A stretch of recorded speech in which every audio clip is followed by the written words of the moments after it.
Yeah. It just will not work. It won't land. But this guy said, listen, go and try it, man. And I'm so glad he did because, well, here we are 11 seasons later, right? Yeah. Yeah, man. So when you go to the auditions, when does it start, like, you know, to you, like, okay, shit, man, maybe this can work?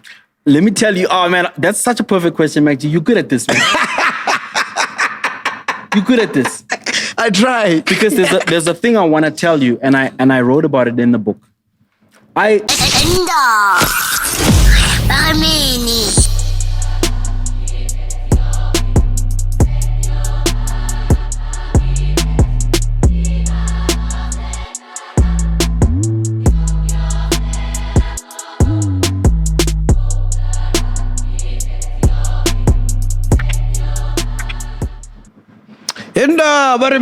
Ladies and gentlemen, welcome to another special edition of Podcast and Shit. What's happening, PRO? Hey, I am blessed, MacG. How you keeping? I'm good, man. You got like 3 names. Why you got 3 names?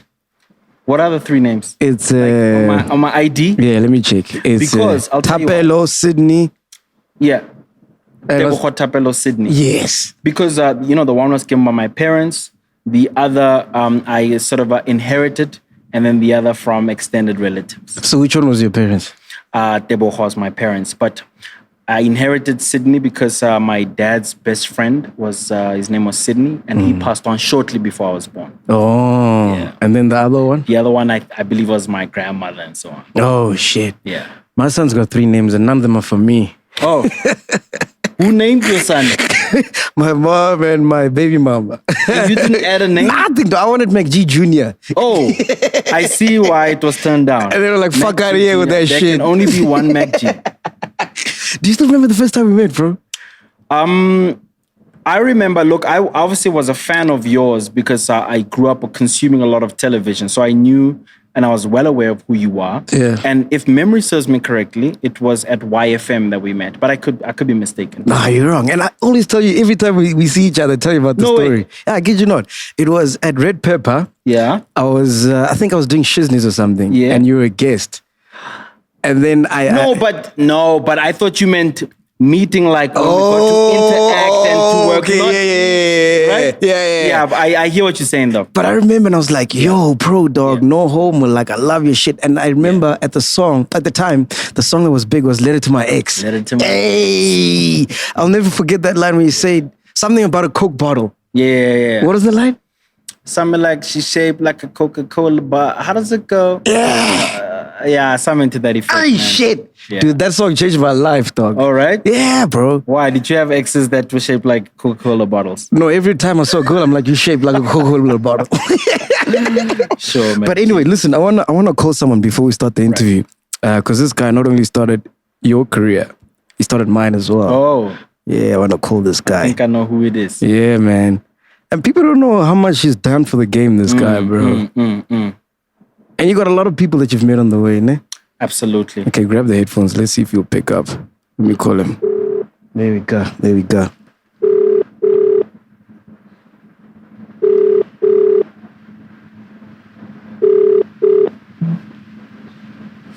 Yo, Adildo. Yeah. What's happening, bro? Hey, man, it's what's not happening. What do you mean? Listen, I got someone who wants to talk to you. Hold on the line, eh? Come again? I got someone who wants to talk to you. Hold on the line. Okay, cool. There you go. Chat to you. Is the mouthpiece here as well? Yeah. Hey, D. Hey, Sydney. Ring up a D. Sharp, Debza. AD, I want to quickly tell you something, especially while it's on a platform where it's recorded. Do you know that there's something I only found out recently that I didn't know? This whole time, including in my memoir, I credit you as the guy who was the first to ever play my song on radio. Ne? Come again, I didn't get that. There's something you just recently found out. Wait a minute, I'm getting to that. So this whole time, I've been crediting you as the first guy to ever play my song on radio. Ne? Yeah. What I didn't know, and I only found out when I delivered a copy to DJ Fresh, is that the reason I even got that job was because you motivated for it. I didn't know this. You don't remember the story? In my mind, I took my demo to Tato and I was there every other morning harassing these guys to get this gig. And little did I realize, unless, of course, it left my memory, but the big dog said to me, no, Adele was motivating and said, give this kid a chance. I didn't know this. Can I tell you how it happened? Please do. Let me tell you how it happened. You were about to go back to Kimberley. You were like, I'm tired of this place. Yes. Nothing is working out. And obviously I wanted you to, I guess you could call me, I was inserting myself as a manager at Proverb. Sure. And I obviously had my limitations. I couldn't, take it further. And the idea of you going back to Kimberley just gave me the vibe story, you go there, you're not going to come back, you're going to miss out on this. And we're sitting at Debonair's, Cocolette Drive. Do you remember that Debonair's that was Cocolette Drive? I do remember that one, yes. Right. We were having pizza. He had just told me that Ona is pregnant. Mm-hmm. Do you remember that? Vaguely. You had just told me, Jorge, your girlfriend is pregnant. And because of, I think, all the entire situation and the weight of all of it, and you wanted to, I guess, work or whatever. And I said to you, listen, just give me your stuff and let me see what I can do. I mean, I didn't know what I was going to do, to be honest with you. And then it just turned out Cleo had just been fired. Yeah, that part of the story I know. Yeah. And then what I did, then I went to Fresh and I said to Fresh, listen, dude, okay, listen to this. And, I think he's an awesome dude. Just listen to the stuff in it. And if you can do anything with it, then, please, by all means. And that's what happened. But AD, I may potentially have to rewrite my entire memoir because my recollection of how all that played out is so different. But now that I know this, brother, I am further... No, don't worry about it. We know the truth. It's okay. Sometimes you have to add a little this and that to make things work out, the best way that they can. It doesn't bother me. Brother, but listen, I am enriched by having known you, continuing to know you. You've played a role in not only my life, but in my career at various steps of the way. And I owe you a copy of the signed memoir, which I will bring this afternoon. Okay, awesome stuff. Done deal. Nice one, AD. Sharp. Thank you, dildo. He hates when I call him a dildo. Sure. Yeah, dog. You know how many people he's put on, bro? Like even DJ Kent he put on. Listen, I can actually believe it, man. Guys like a AD, guys like a DJ Fresh, guys like a DJ Mbuso, there are many, man, who are so selfless, and they honestly understand, what value and how they can impact, our lives in so many ways, man. And so part of the reason I wanted to write this memoir, MacG, and I don't want to make this about it only, is because I never quite got the opportunity to go back to everybody and to say, I acknowledge that one convo we had. I acknowledge that one time you positioned me or you introduced me to or you set me up with this. I acknowledge all of that, and I wanted to put it in one document, even though, as you can hear, it seems like it needs a lot of editing. Yeah. And then do you apply that same trade that you learned from these guys? Absolutely, man. That's why I'm drawn to what I do. I mean, I host a TV show that seeks to just put everybody on. I host radio shows that just seek to put everybody on. So my entire career right now is built on trying to empower as many as I can. Dude, and it's so crazy that everybody wants to be the star. Everybody wants to be in front of the camera, but there's so much joy and happiness you can get just from putting someone on. Absolutely. And who's to say you can't do all that simultaneously? You can be as much a star as you want. It doesn't mean you have to stop putting everybody else on if you can. All right, cool. So let's start with your career, right? Let's do it. You go to the talent show. You meet Nimrod Nkosi, ne? Yeah. First time as you land in Joburg, yeah? Yeah. What do you do at the talent show? You rapping? I was very much rapping. Listen, I just wanted to be a rapper, and I was a battle MC, MacG. I wanted to battle any and everybody, man. If you had baggy pants and any kind of boots or a cap or anything, you're getting battled, homie. Yeah. So I was very much a battle MC. And are you drawing inspiration from which rappers at the time? Cannabis was my favorite, man. Cannabis was a vicious bloodthirsty MC. So I sort of grew up with that, and that's all I knew. I knew you had to be an MC and you had to just take everybody else out. I can see all the 2000s Googling who's cannabis. Who's cannabis, exactly. So when I landed at Majuba, which is the res here at Wits Tech, to study IT, I learned about the first year's concert. Of course, I had to enter. Yeah. I had beats on cassette. And I won that thing. Yeah. And Nimrod Nkosi was the MC. Of course, I knew who he was. Yeah. And he told me about Rap Activity Jam, and the rest is history. So you rapping from a beat that you created? Yeah. And you put it on cassette? Yeah. You're fucking kidding me. True story, man. What are you using? Because there's no Pro Tools at that time. No. Well, maybe it could have been there, but I wasn't exposed to it. We used something called Mod Plug. What the fuck is that? It's like a MIDI generating kind of software. So it's pretty much the same principle as they all are. You kind of pick an instrument, you literally punch it in one by one, almost like you would Fruity Loop, and create your patterns that way. So I started making beats on a thing called Mod Plug, my brother and I.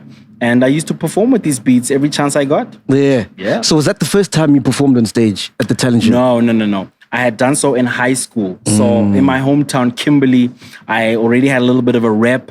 I had done all the talent shows. I remember one year being disqualified because I had about 18 entries. And they were like, we can't have one guy. So many entries. That's like you're doing a solo concert, you know? And I would justify it. I'm like, no, this is a solo. This one is the two of us. This one is we're dancing. Yeah. This one has choreography. This one is, So I had performed in high school. And of course, I'd done sort of battle shows and so on. So by the time I came to Wits Tech in 1999, I was familiar with the stage. So when Nimrod tells you you're going to be a star, does it then register that, fuck, maybe I can do this? No, his exact words were, you're not too bad. Have you heard of Rap Activity Jam? Ah, yes. That's the sequence of events. Yes. And of course, I hadn't heard of Rap Activity Jam, didn't know what it was. I knew nothing about YFM. We don't get it back in the Northern Cape. But I obviously did some investigating. Everyone around knew what it was. My best friend Adrian had a car at the time. And I remember he said, look, I can take you there, but getting back would be your own missions, So I got there. First time I got to Rap Activity Jam, there were all these kids, school blazers. And I heard them ciphering outside, right?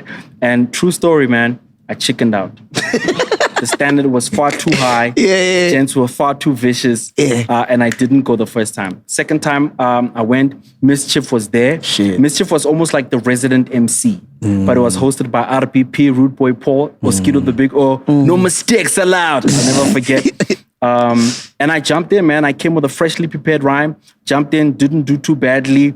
Of course, every opportunity I got to come back, I did. Started sort of building a little bit of a name around that. So when does the radio bug bite you then?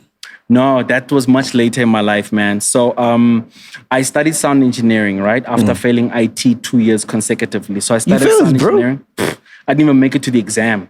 You kidding? This was in 99 and 2000, right? Yeah. Then the third year, 2001, my mom said, all right, seeing as you're always making beats on your computer, why don't you study sound engineering? Man, I really took to that because I was also employed to lecture part-time students while I was studying in the daytime. And then this is where the story coincides then with Adil, because I would make radio demos. And I would submit them constantly. And I was traveling back and forth to a YFM to try and submit my demo. At this time, they were at Rosebank Mall already. So and you're submitting to be a DJ or sound engineer? No, to just be a sound engineer. That's all. I just wanted to do jingles, cut promos, and be the sound engineer. Yeah. But fast forward, when I got that job, and I was then exposed to the whole sort of radio world. Okay. And you sing the likes of Tato. Of course, man. Watching the big dog, learning from the big dog. That's when it full on bit. And I just wanted to be like this guy. Truth is, before that, my role model was Fat Joe. I wanted to be like that guy. Yeah. You know what I mean? Then I met the big dog, wanted to be like this guy. I had all these role models, man. Yeah. And then the dream sort of came alive. What is it about Fresh that... it's like if you work with him, you become instantaneously a superstar. Because I could say the same about you. How many people has he put on? He's put on a shitload, bro. He's put on everybody, man. Look, I would. The reason I wouldn't want to mention is because I'd rather they tell their own story. Because from where we sit, it could look like he put them on, but but he definitely put me on. Yeah. Big Dog is a slave driver. He is a machine with what he does. You know what I mean? If you are late, if you are missing a comedy clip, if you are late by refreshing and the promos aren't there on time, Big Dog will let you know. I still get goosebumps when I think about it, man, because he had this big voice, this towering stature, and he would definitely reprimand you on the spot, But having said that, he would also see where opportunity was. So I was obviously an MC. They knew that. So whenever we had guests, and there was an opportunity to have fun or to freestyle, obviously he will put the boy on. I remember when Squatter Camp came and put Double HP, and it was June 16 we were celebrating. They obviously brought the resident MC to come shut this down. And even one occasion when we had the legendary Mam Brenda Fassi come for the chair. You remember the chair? That chair with the Tupac bed music. Exactly, brother. Yeah, man. And so I jumped on a freestyle with her, man, and I believe that was one of the last that she made an appearance. I remember you once told me he called you 3 a.m. because you had fucked up one of the jingles. Yes. So Big Dog had no qualms about calling you and letting you know, man. But you know what? In hindsight, I really appreciate that because I think I learned that work ethic from watching a Big Dog. You could go do 8 gigs. Yeah. Go straight to the radio show and still kill it and then still go do another function or 2. Yeah. So I think that crazy till this day work ethic, that business acumen, I definitely picked up from a Big Dog. And I must also tell you this, MacG, if I may. Also, life lessons, man. So Big Dog used to pay me himself. I wasn't employed by YFM. Shit. I was employed by Big Dog Productions and he used to give me a check. And how much was it? It was $5,000 on the dot. Fuck. And I remember he used to bank in Ravonia. Because I would drive there to go and cash it so that I could have access immediately. But anyway, I wanted to buy a car. I had a Toyota Taz. Yeah. And I wanted to buy a big car because I'm in the big times. Yeah. You made it. And Big Dog would sit me down and say, my man, do you even have a place to stay? And I'm like, no. Or do you even have this and that and the other? But point I'm making is, Big Dog would school me, man, on life lessons. And I owe a lot of how I think to that guy. Fuck, that's amazing. When does TV start coming? So it was around about the same year. It was also in 2003. We were at the Rand show. There was a hip hop stage. The Rand show? The Rand show, man. Fuck, man. We were performing at the hip hop stage, and I would kind of sort of introduce my own act and speak about it at the time. Then somebody backstage said, "Hey, listen, they are doing Channel O auditions. And I noticed how you did that whole presentation plus your performance. Would you be keen to audition?" And before then, I had never really considered TV, to be very honest with you. But I went and I auditioned. And then it just so happens that, say, a week later, we had the Ikapa versus Jozi. Because I remember getting the call back while I was there. Then we ran into Ntatesi Postole at the airport. I begged him to put me on a flight so I can make it on time for the callback. And the rest is history. I got that gig alongside Bonontle Tema in that generation. Who did you audition with? Who else was auditioning? Who else? I wouldn't remember who else, but I remember who got it, who I got it with. Because do you remember The Weakest Link? Yes. The Weakest Link was hosted by a lady called Fiona Coyne, who's now sadly late. But I just remember we all went for presenter lessons. And we did a short course with Fiona Coyne, myself, Lungile Radu, Nontle Tema, and just that whole generation. Run me through some of the TV gigs that you've done before Idols. Because there's so many. Yeah. No, it's not that many. It is, bro. No, it's not that many. I did South African Idols. Then after that, I did Jamali Versus. You did Jamali? Which was, I was put on by Adil. And then I was a finalist on Survivor. That was not necessarily a presenting gig, but it was... It's a foot in the door. It did position me for the next gig, which was South African Idols. But while I did South African Idols, I have done 1 or 2 other TV stints, including SABC3's The Mic. But otherwise, SA Idols is my most consistent and probably the one I'm known for most. Which one was the one with Dineo Ranaka, man? That's right. Yes. I did do You all did so access. many. No, you're right. You're right. You're absolutely You right. even forgot. I did do all access as well on Mnet, then later Mzansi Magic. Yeah. Okay, cool. So how does Idols happen? Because to be honest with you, like when I saw you in Idols, I was like, what? Yeah. Like Proverb? Like what? Yeah. Because it was like, when it started, it started on like Mnet and it was like very white. Sure. Right. Who was the guy who was presenting before you? Before me, it was Liesel van der Westhuizen. Before her, it was Colin Moss. Colin Moss. Yeah. So to see you like a brother is like, yo, that's dope. So look, I had just come off the island of Survivor. So I was kind of cool with that whole marketing team. So we caught wind, and by we, I mean my manager and I. A guy called Joby at the time, he was my manager. We caught wind of the fact that they were now holding Idols auditions. And Joby set me up for this and said, you should go and try out. I outright refused. I said, it's a mismatch. I'm a hip hop head. Yeah. It just will not work. It won't land. But this guy said, listen, go and try it, man. And I'm so glad he did because, well, here we are 11 seasons later, right? Yeah. Man. So when you go to the auditions, when does it start like, to you like, okay, shit, man, maybe this can work? Let me tell you, oh man, that's such a perfect question, MacG. You're good at this, man. You're good at this. I try. Because there's a thing I want to tell you, and I wrote about it in the book. I just did my regular audition. I think I even fluffed my line. But the moment I believed I can get this gig was when the guy who's now my business partner, Gavin Ratton, the executive producer of South African Idol, says, relax, try again. And then I took a moment, but in that moment, it's only when I believed, man, I can get this gig. Yeah. Do you know what I mean? Yeah. And I think I relaxed, channeled my inner Ryan Seacrest, took my moment, and I delivered that line, boy. And here we are. Yes. Yeah. And that show, I'm sure, has Best move of changed. my career. Yeah, changed your life, bro. Absolutely, 100%, no doubt. What is it about Idols that does that? Because like anyone who's on it, it just becomes a star. Look, I think it's a massive platform. I think people enjoy it because they love to see that life cycle, that arch of somebody going from ordinary one-in-the-mill next-door guy going on to become a superstar. And we love that story, because we see ourselves in that. We see our aspirations in that. And I think it's a massive platform, man. I remember when I got the gig, we did our first regional auditions in Cape Town. On the flight back, Gareth Cliff drops what would be the best piece of advice that still serves me today. Wow. And his words were, just remember it's not about you. At the time that he said that, MacG, I took offense. I was like, I'm pro. what kind of advice is that? Of course it's about me, man. What do you mean?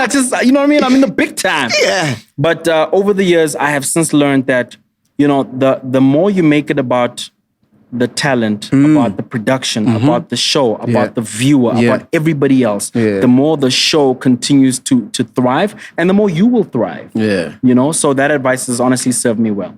For me, I can't stand that show, bro. Yeah? I think like once you've seen one, you've seen more. Yeah? Yeah. I mean, how many people can you see sing, bro?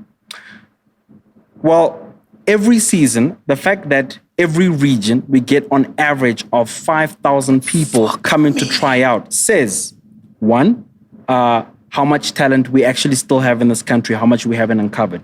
Bear in mind, we now go to 4 regions. That means we're barely scraping the surface of the corners of this entire country, right?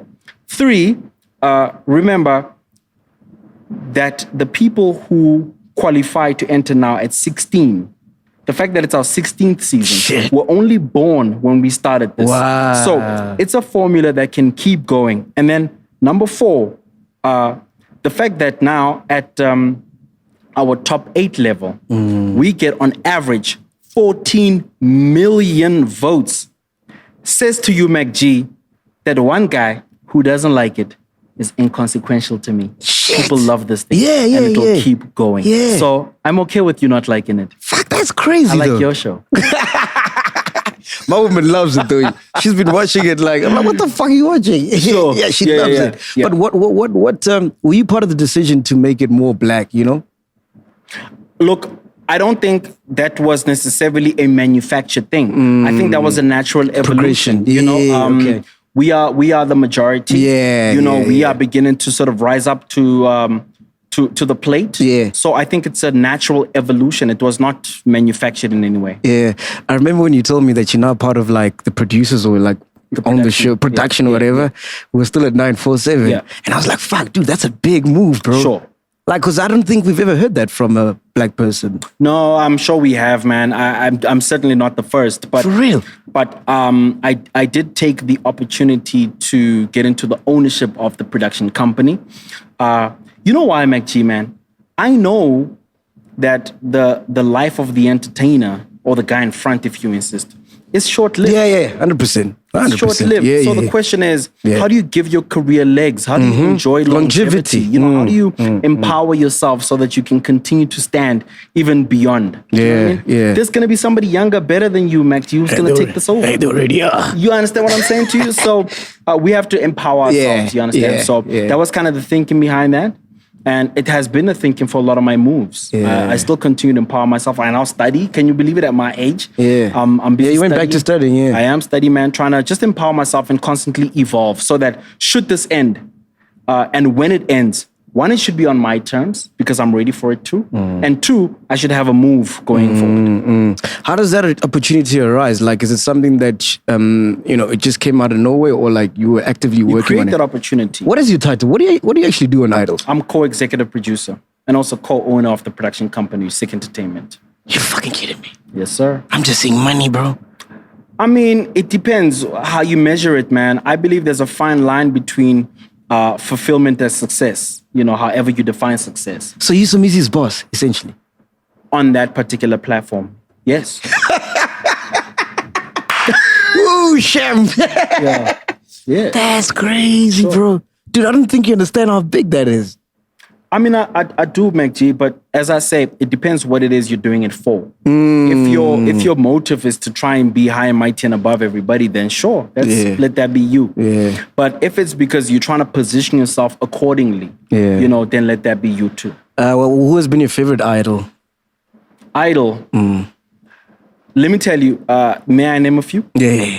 For me, I'm a massive fan of whoever capitalizes most on the platform. Look, Idols is a platform, is an opportunity. We give you $1 million, a recording deal, a management contract, but the onus is still on you to run with it. So I constantly bow to those who have run with it since. The likes of Shikana, the likes of Amanda Black, the likes of Kayam Tetwa. Sure. I can name many. Endless. But I must also tell you this. It's also how we change lives that I get my fulfillment from. When I read last year that Younger bought her mom a house. Man. MacG, that's why we wake up in the morning. To empower people like that. Because that may never have happened had this platform not been in her life, Sure, she sort of took it upon herself to come and try out. But the fact that from that opportunity came something that changed an entire family's life, that for me is so worthwhile, Is the wooden mic staged? Look, the many contestants who obviously see how it plays out know what happens. So they would either, come and prepare a little skit or try and be funny. So yes, a lot of it, the contestants themselves try and and be funny and so on, and we don't discourage that. That's fine if that's entertainment. If that's what you want to do. But a lot of it, and a lot of the guys who go on to win the wooden mic are definitely not staged. You can't script this stuff, man. Yeah. Nah. What happened at 947? Because when I got there, you were working there. Yeah. I think I did the show after you. What happened there? Why? I was doing a show, I think. Then I wasn't growing at the rate that I wish I would. There were too many changes happening rapidly, and so I took my out. Yeah. I remember the meeting where, I don't know if they let you go or you resigned or whatever.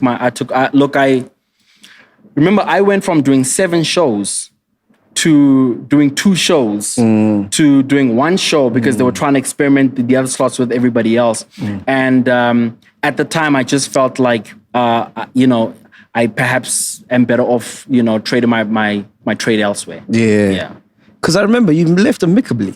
Like I did. Look, I always try and make it amicable. I have lots of respect for the institution still. Yeah. When I see Ravi, and I have a few times, we still very much are polite to each other, and we have good relationships. I remember you once told me we were doing a show because I was working after you, so I was there early. Yeah.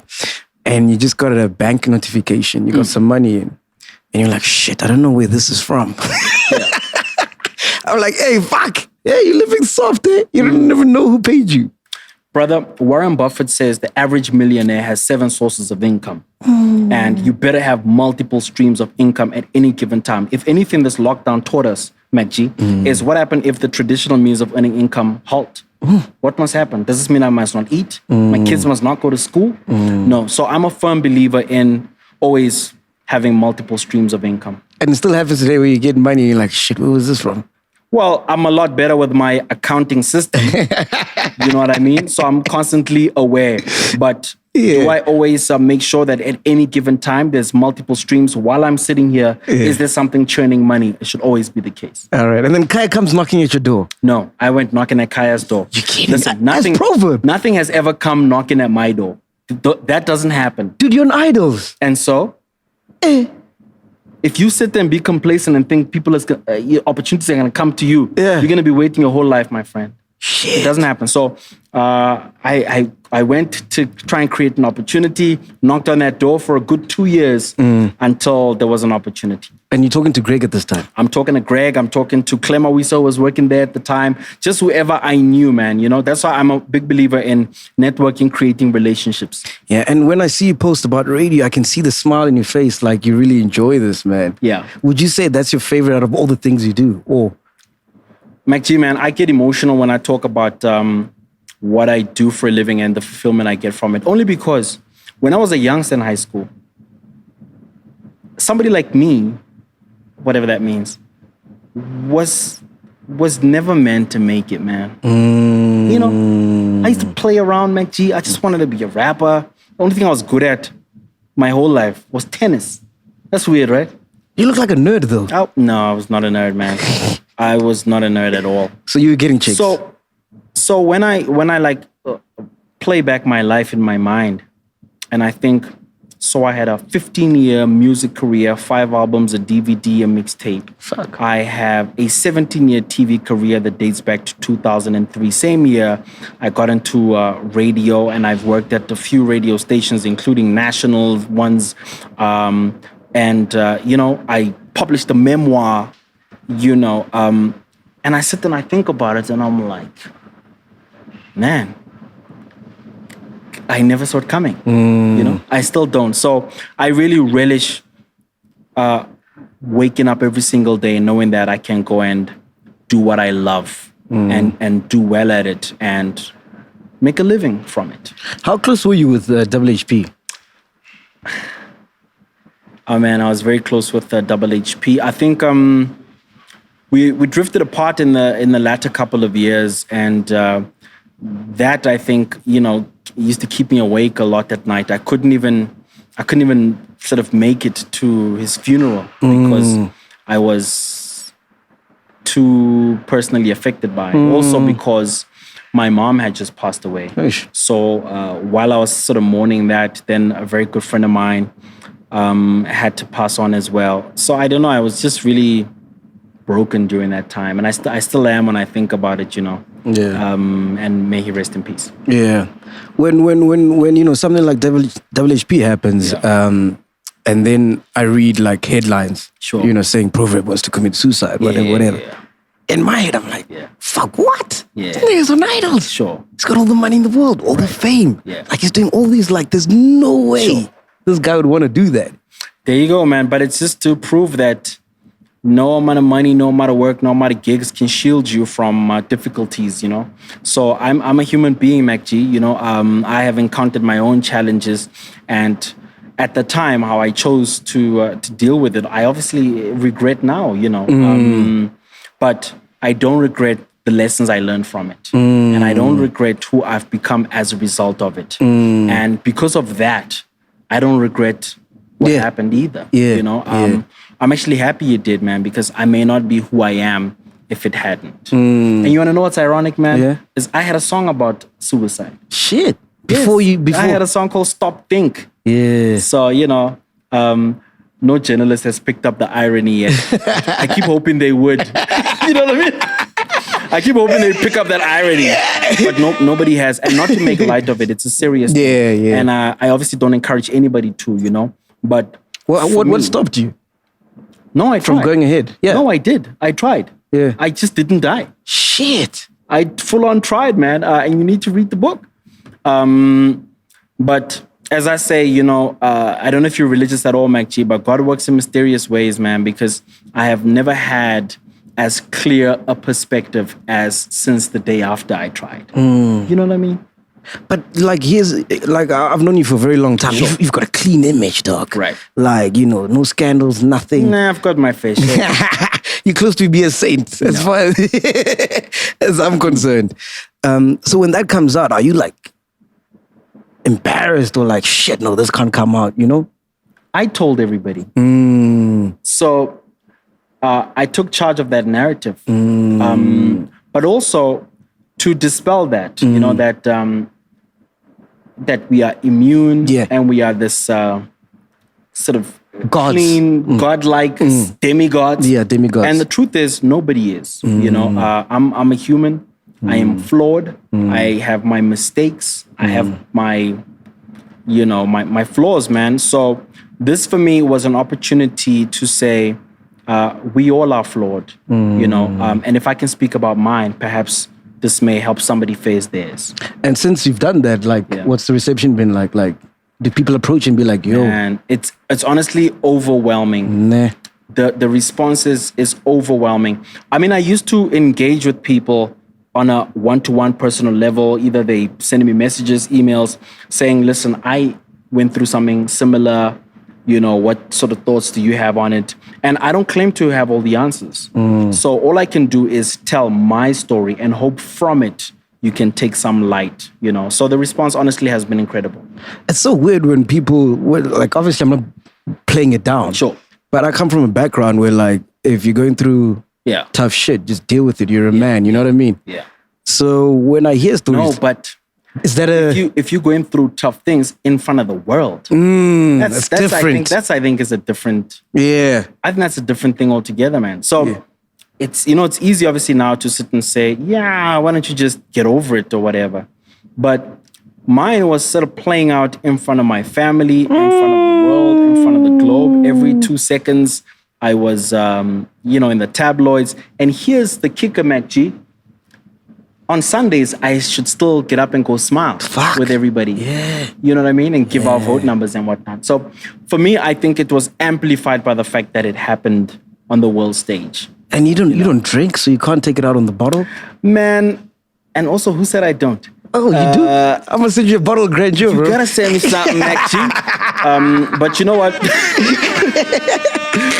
Like I say, brother, I am victorious, and all those life experiences have made for a full, fruitful life. And I can tell my story with pride, with my head high, and say, I'm glad all that happened, man, because I'm resilient. Now I feel like there's nothing I can't take on. I didn't even know what happened. It's in the book. Yeah. The book of Proverb out now. I'm saying before. Fuck, I should have read the book before this interview. How about that?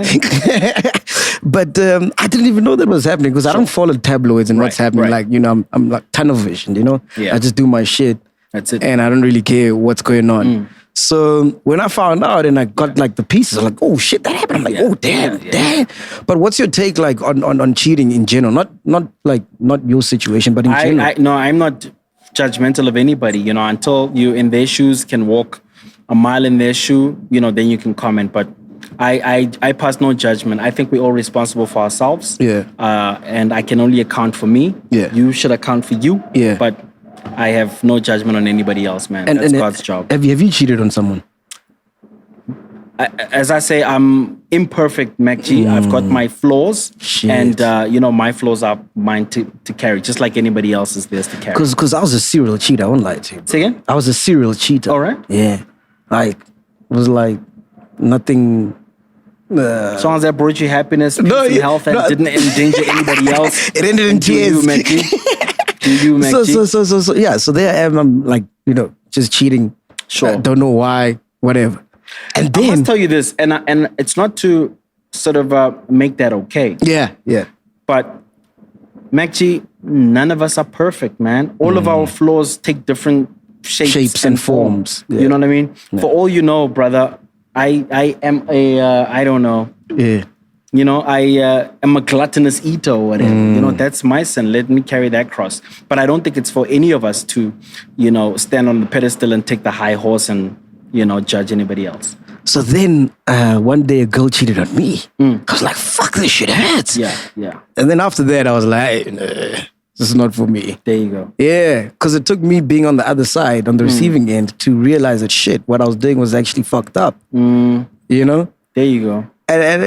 And I still don't understand why people cheat though. Because, like you were saying, you're watching the Dineo Ranaka interview and she said, I don't cheat, I just leave. Yeah. So if you're unhappy, why don't you just leave? I get you, MacG. I get you.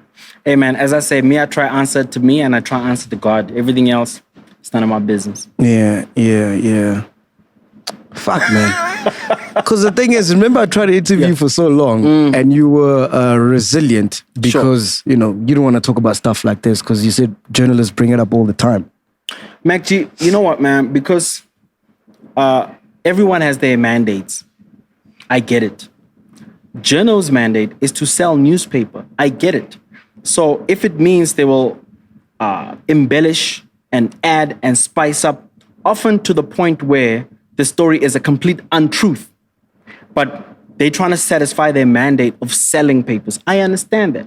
I just don't want it to be my story. That's all. You know what I mean? Yeah. So because everyone has their mandates, man, I understand. And it's sometimes at the expense of yours. So that's the only reason I kind of avoid interviews with all my might. And is marriage still a thing for you? No. For real? No. Damn, bro. No. So you're never going to get married ever again? No. Shit. I have no interest. Are you dating right now? Or? I think my personal life is my own, just like yours is your own. I noticed after the incident that you stopped posting your family. Like, look, I never posted my kids, but now I've kind of just learned to retain a lot of my personal life. Even when you requested to come film at my house. Yes. Don't get me wrong, I love my house. Yeah. Beautiful house, by the way. Fucking amazing. Well, which one? But anyway. But I realized that you have to retain some of yourself. Otherwise, you belong to the streets. Exactly. Yeah. And you don't want that, bro. Well, I was none the wiser when I was younger. You thought part of being in the business is living in the business. Yeah. But my good friend RJ Benjamin once said, eventually you got to get off the stage. Yeah. So, okay, you're not going to tell us if you're dating. When last were you on Tinder? Will you tell us that? No, I've never had a Tinder. You never had it? You should get one. I don't think it's a bad idea, though. Right? You should get one, bro. If you can get closest to your ideal match by a sequence on your phone and swiping left. Yeah. To each their own, man. Wherever you find happiness. Do you think you work too much? Me? Well, because I love what I do I even work at all? Isn't it only considered work if it's choresome? Yeah. Yeah. I do feel like I work when I'm studying. That feels like work. Yeah. But no, I don't think I work too much, man. What do you do for fun, bro? I like to travel. Yeah, that's my shit. I like to travel. And the last couple of years, I have no qualms about spoiling myself either, man. Yeah. What's the last thing you got to spoil yourself? Man, I think my cars. Shit, cars. Yeah. Damn. I think my cars. I think I travel. I have a holiday home. Yeah. I treat myself nicely, man. Yeah. As we all should. Yeah. What do you think your mom would say right now if she was still alive? It's funny you say that because the whole car thing, it's a lesson I learned from my mom. Oh, okay. My mom always wanted, and I've shared the story before, she always wanted a Mercedes-Benz. Yeah. That's what my mom always wanted. That was always the goal. Yeah. And my mom said she will buy herself a Mercedes-Benz when she retires. And then she passed away the year she retired. And she never got the Mercedes-Benz. Damn. So soon after I laid my mom to rest, I went to the dealership and I went to buy my dream car. Wow. So It's still there. it's almost what? The car you bought, the dream car. Yes. Yeah. Of course it is. They are there. And it's not to sort of to gloat or anything, MacG, man, but it's to say this life is short. This life is unpredictable. So while we're working hard, while we're thinking about the future, enjoy the now as well. Yeah. I think that's very important. Yes, sir. And then, how close were you with your mom? Were you closer to your dad or your mom? No, so I think in the latter couple of years, we had a bit of an up and down relationship because of life and everything that was happening. With your mom? Yeah. Oh, wow. But in the last couple of years, we were really close, man. She was satisfied that I had become the man and the person that she hoped I would be. And, by the time she passed on, we had a great relationship, and I want to believe she was really proud. Yeah, bro. Because my mom was a teacher as well. Did she always shit on you and tell you what to do? From the very beginning. I hate that, bro. From the She still does beginning. that. Man, I'm like, Mom, do you know I'm famous? But she's still a baby, yo. Yeah, It she doesn't doesn't matter, give yo. a fuck. Yeah, bro. And then your relationship with your dad? I have a fantastic relationship. My dad's always been in my corner. He's, I really respect him in that, my dad won't tell you what to do, but he will listen to you, and then he will sort of guide you until you arrive at your own solution. Yeah. And I like that style, man. But the biggest lesson I learned from my dad is never to plan too much. He says that constantly, and I believe that. And what have you taken from them to, implement, because you're a father now? Sure. Yeah. I let my kids be who they want to be, I want to sort of encourage them to think freely. If they are creatives, guide them in that way. If they're academics, guide them in that way. Just create an environment where they can blossom and be whoever they want to be at their, maximum potential. And you'd let them get in the entertainment industry? I would if they want to. Yeah, Sure. yeah. I mean, I'd offer them my guidance and a little bit of what I know, but I'd very much allow it. Yeah. I know how important it is to live a fulfilled life because I'm living one. So I would never restrict them from living theirs. And then what do they say when they see the tabloids and the headlines during that whole, situation? What do they say? They know that it's life. It's part of life. I like that my kids know my flaws and they know my mistakes, because that imperfection, I try not to raise perfect kids. And so I have to show them that I'm imperfect. I make mistakes. And if the world sees them, then so be it. I'm still me. Are you cordial with your ex-wife, you guys? We certainly try to be, sure. Is it? Yeah. So you guys still meet each other and stuff? Well, we'll always be in each other's lives. Yeah, because of we the share children, you know. So I think if it's to work, we need to certainly continue trying. Yeah. Weren't you dating Liesl? Yeah, we did for a while. Yeah? What happened? Like any relationship, MacG. think- How do your relationships go? I think, mine. I think anybody that you date, sometimes it works, sometimes it doesn't. I think you work too much, bro. Maybe you must take it easy on the work. Possibly that's it, man. But my most important relationship is the one with the guy in the mirror. Yeah. I love that guy. I love spending time with him. I didn't mind this lockdown at all because I am all good with my company. And what type of ladies are you into? As I say, the relationship I value most is one with myself. So I'm satisfied with me. Everything else is a bonus. Yeah. All right, cool. We're going to play a game, Let's do it. It's called What's the Judge? What's the judge? Yes. So I'm going to say something and you must tell me out of the Idol's judges who it is. Oh, yeah. okay. Who's the judge? Yeah. Oh, who's That's the the name judge? of the game. Yeah. Okay. All right, cool. Here's the one. Road tripping and you're going on a road trip, right? Yeah. And one has to stay. Who would it be? Want us to stay behind? Yeah. Oh, no. Which judge would that be? Oh, no. Is it those type of questions? No, they all have to come, man. No, one has to stay. One has to One stay. of the judges has to Yeah. stay. Is it Somizi? Is it Unati? Randall? Who's staying? You see, because they all offer something different. Yeah. You know what I mean? Yeah. Randall is sort of knowledgeable, man, and he will drop gems on you. Yeah. Sisunati, we will enjoy the music because her taste is sort of wide and broad. Some Gaga will be a hoot. Yeah. So I would Kumbi with all of us. Oh man. No, so I don't know. I skip. Is Randall, like when I look at Randall, right? Yeah.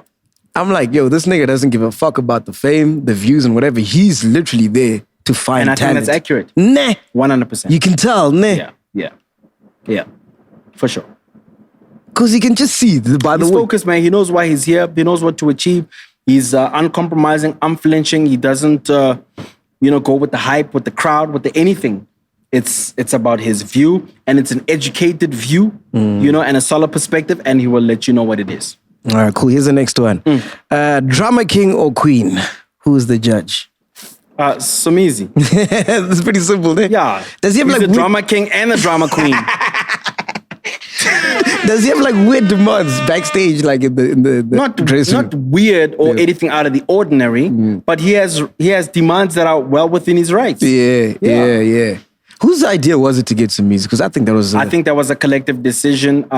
We had him on the previous season as he was doing the dancing and the choreography and so on. And, viewers really responded to his presence. So it made sense. It was a natural move. All right. Never pays the bill. Who is the judge?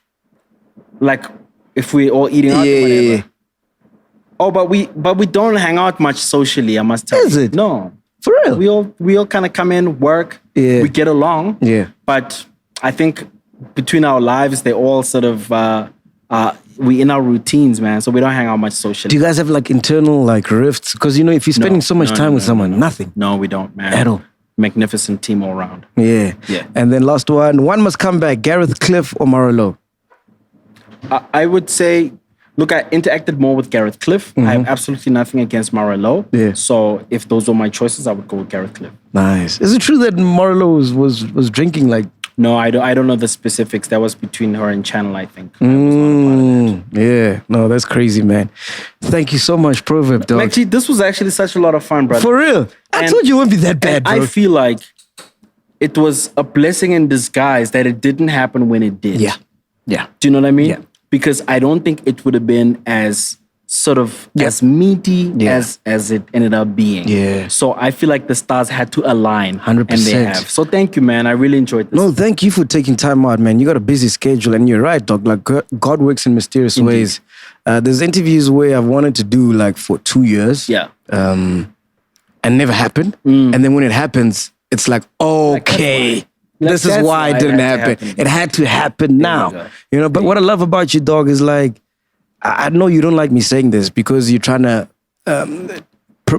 portray a message that we're all imperfect. But in my eyes, dog, like, I think you're perfect, bro.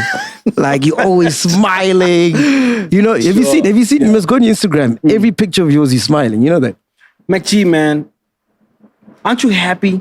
Like fucking happy. Here. Oh, man. Look what you do, MacG. Yeah. You woke up and got to do this, to hang out, to play music, hang out with cool, creative people. Yeah. This is what we get to do. How are you not happy every single day? Yeah. Hey? Yeah. Honestly, man, I on the days that I feel down and low, you know how I switch it around immediately, man? I'd be like, what are you doing? Yeah. Life is good. You're alive. You're here. You're happy. You're breathing. You're doing what you love daily, regularly. People support it. Be happy, man. Hey. So anyway, that's kind of how I think about it.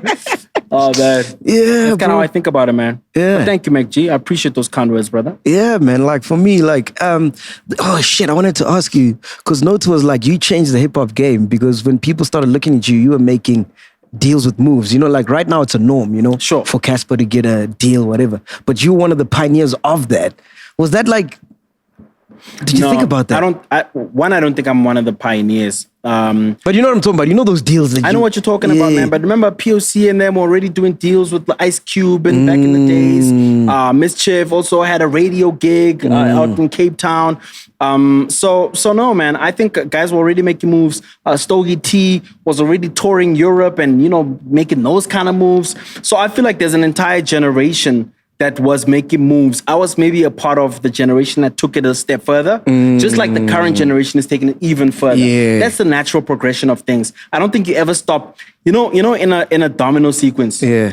I don't think you stop and say, "Hey, domino number 8." That's What's the the one one? that really. No, man. I think we all sort of pick up the baton, you run with it as fast as you can, and hand it over to the next guy. So what do you think when you see a Nasty C with the moves that he's doing? Ah, man, I am filled with pride, yo. When I watch what everybody's doing now, I'm filled with pride.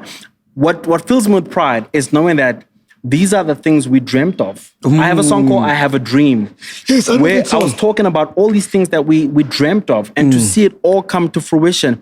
You can imagine, man. I sit at home and I that's why I'm satisfied to say I've made my contribution, because I know that the struggles that we fought for are some of the fruits that we enjoying now. You know what I mean? So for me, it fills me with pride. Who are you fucking with in hip hop right now? Man, everybody from Ntatistana, Malume Vector, Kid Tini. Ambitious, basically. Are those all ambitious guys? Yeah. Oh, I didn't even realize, man. Yeah. I think that's just what I'm enjoying right now. But I must also give due props, and I know that people always think I avoid these names because of potential backlash, but there's none at all, man. I feel like AKA is doing incredible work in music. Yeah. I feel like Caspin Yoves and his team, they're doing incredible work out there. I feel like all these, your A-Reese, your Nasty C's, I was watching his documentary when he was out in Japan. Asia and so on. Yeah. And I honestly feel like, man, guys are doing incredible things. Then I must also show maximum respect to guys from my generation who are still very active. Your Reason to Mass, Stogie Tees, you know, so guys who I came up with and are still active, yo. I still run in this race. Yeah. I bow down, man, and I say maximum respect. Who killed that that battle between you and Stogie T? Me and Stogie T, Yeah. we've never battled. You did, man, a few years back. No. For real? No. There's a thing where I had him on my radio show. Oh. And when he was done with his performance, Yeah. we had the beat Yeah, going, and we were spitting line for line. Yeah. Now, if you know the battle culture, like I know the battle culture, yeah. I can tell you it was far from a battle. Oh. It was just a spar, paying respects to my brother. Yeah. And even if it was, I can tell you hands down, he would have creamed me, man. He's an incredible lyricist. Yeah. I would never even step up to a plate with Stogie T. Who's the closest MC to you right now? First of all, I'm not even an active MC, man. Yeah. I'm a retired former old guy. Let me enjoy my retirement in peace. So I'm not out here, I'm not competing, man. Yeah. Do I think I have gems that are timeless and could still take everybody on? Yeah. Of course I do. Letter to my ex. Letter to my ex? No, son. I have joints like Writers Club, where I still challenge anybody to try and remake something like that. Shit, man. But as I say, I'm enjoying where I am now, where I know the contribution that I made. Yeah. And if my bit, however small, helped and was a chink in the chain to what we have now, then I'm more than satisfied. Yeah. I'm more than satisfied. Proverb, man. Thank you so much. In closing, what do you want to be remembered as, man? I want to be remembered as an ordinary guy from a small town, came to the big city wide-eyed, had big dreams, chased his dream, but empowered as many in the process to chase their dreams. Success is measured by how many you bring with you. So I want to be remembered as the guy who brought on many. Shit, man. This has been another episode of Podcast and Chill. On that note, we are out of here, man. Enda. Para